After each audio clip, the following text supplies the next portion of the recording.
Saudara Sibo sudah dibaptis 3 kali, ya. Baptisan ketiga terjadi pada tanggal 2 Juni itu, yaitu pada tanggal 2 Juni tahun ini. Namun, Saudara Sibo jest. Sangat aneh. Saat baptisan pertamanya dulu, pendeta agama datang untuk berkhotbah. Kemudian, hendak dibaptis. Tidak ada yang tahu apa arti baptisan itu, yaitu saat seseorang dibaptis. Mereka selalu bertanya, kenapa kamu dibaptis? Kemudian, orang itu berkata, karena dengan itu, dia bisa menemukan seorang saudari di gereja sebagai istri. Lalu, saudara-saudari berpikir, apakah tujuan baptisan itu benar? Tidak benar. Lalu pendeta bertanya kepada orang lain, lalu kamu, kenapa kamu dibaptis? Orang itu berkata, untuk kebaikan orang tua, ya.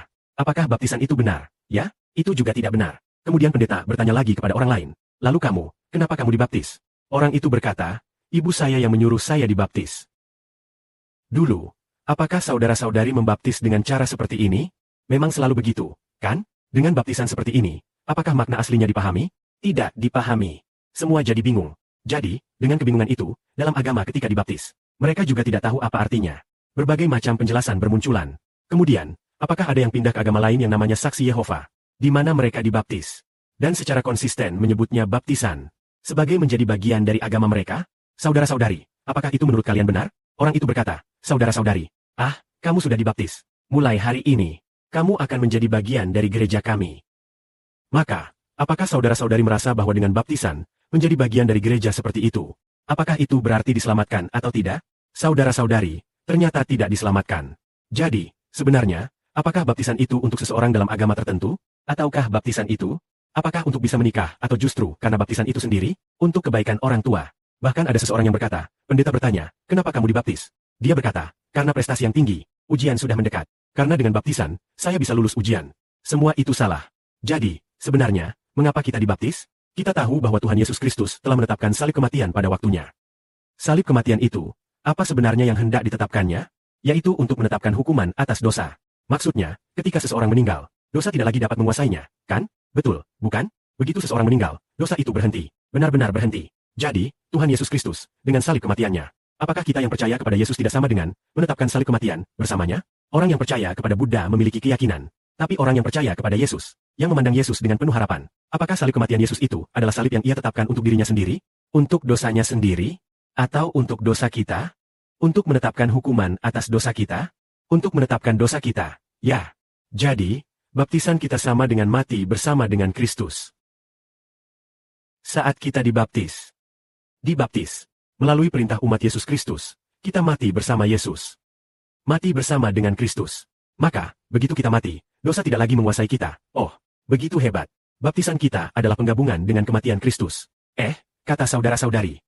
Bukankah baptisan itu, saudara? Kamu berikan baptisan selama 5 detik kepada saudara-saudari. Kita berada di dalam air selama 5 detik. 5 detik saja. Lalu setelah kita keluar dari air, kita belum juga mati, kan? Lalu bagaimana bisa kita mati bersama Kristus? Pendapatmu itu tidak benar. Tidak benar. Apakah itu benar atau tidak? Kita katakan, itu karena iman. Semua karena iman.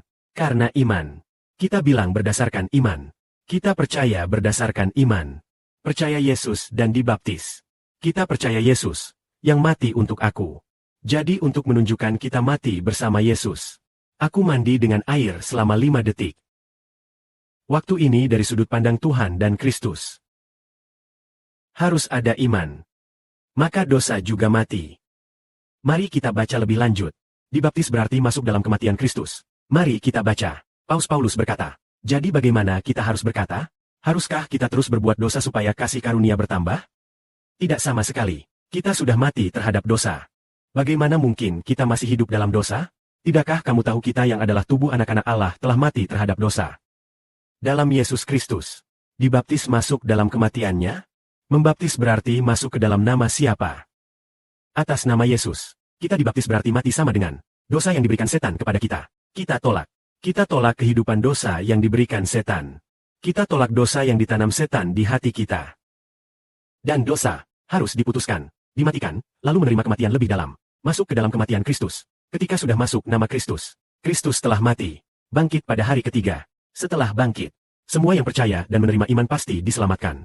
Percaya dan dibaptis. Saat percaya dan dibaptis. Saat dibaptis dengan air, berarti kita sudah mati bersama Tuhan Yesus. Kehidupan dosa berhenti. Keselamatan artinya kita sudah mati terhadap dosa.